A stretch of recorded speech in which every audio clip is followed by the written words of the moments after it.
Hey guys, this is Nicolas here with the first episode of Still Dad in 2024.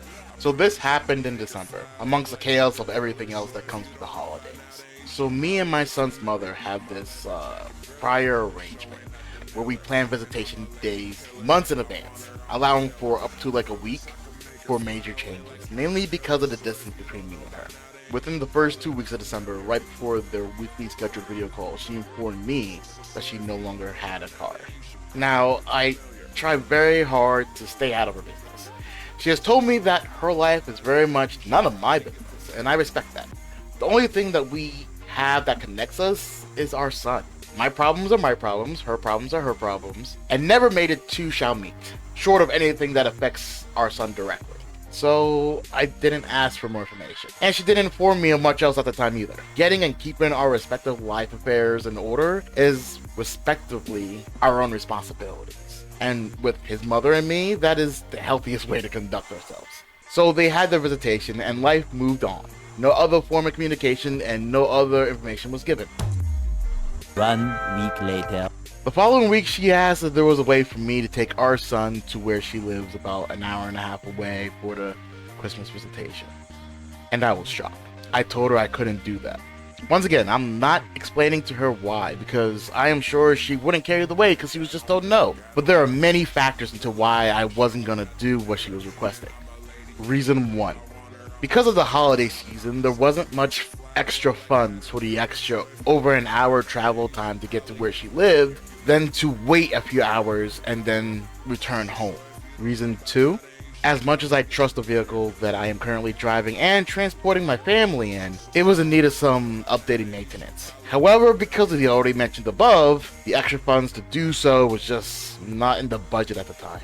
Reason 3, if the roles were reversed, she wouldn't take our son to me, outside the court order that made her do so in the past. Reason 4, if I were to take him up one time, then the argument can be made that I can take him up again and again and again and use up my already limited resources because of the situation on her part. Reason 5, and whatever else. It is no longer my responsibility to rescue her because of an emergency on her part.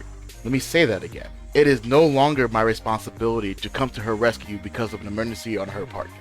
But she didn't know all that, nor did she need to know all that. All she needed to know was that I said no, and she was not happy about that, saying that it was messed up that I didn't do this for her, and that I was going to ruin Christmas for our son, and that I was no better than the person that has her first child.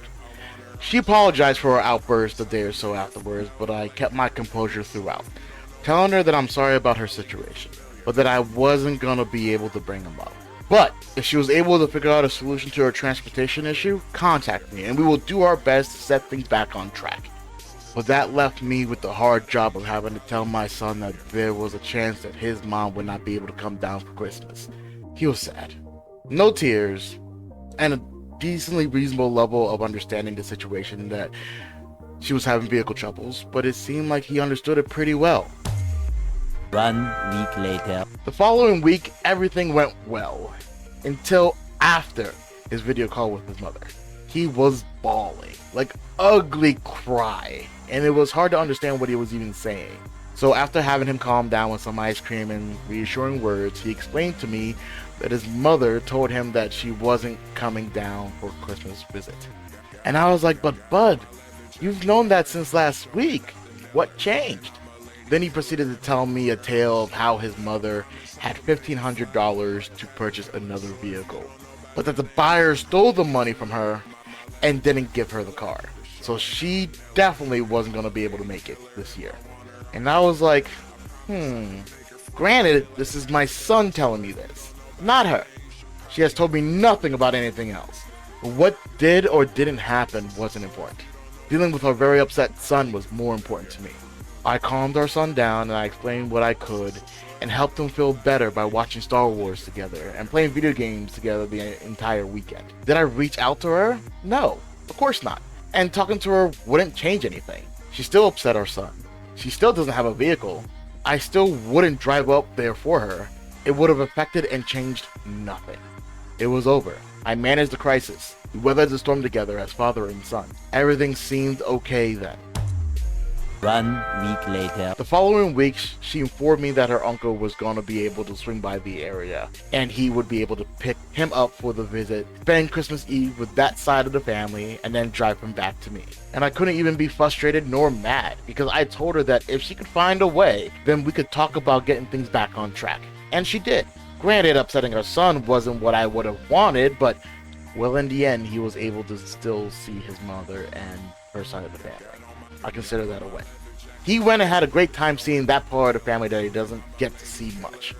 And he was able to get a buttload of early Christmas gifts from her side. Like, not before getting a buttload from our side first. What have I learned? I have learned that I have grown.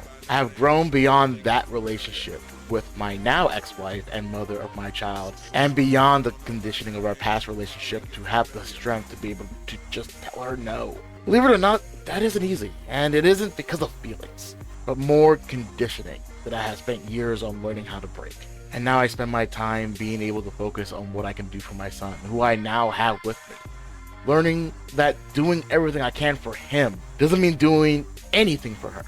Allowing her to be her, and allowing me to be the best me I can be for our son, is literally the best thing I can do that would benefit him the most.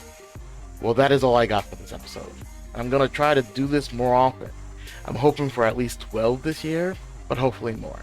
I want to share things that I learned on how to be a better man, a better father, to be still dad. I'll catch you guys later.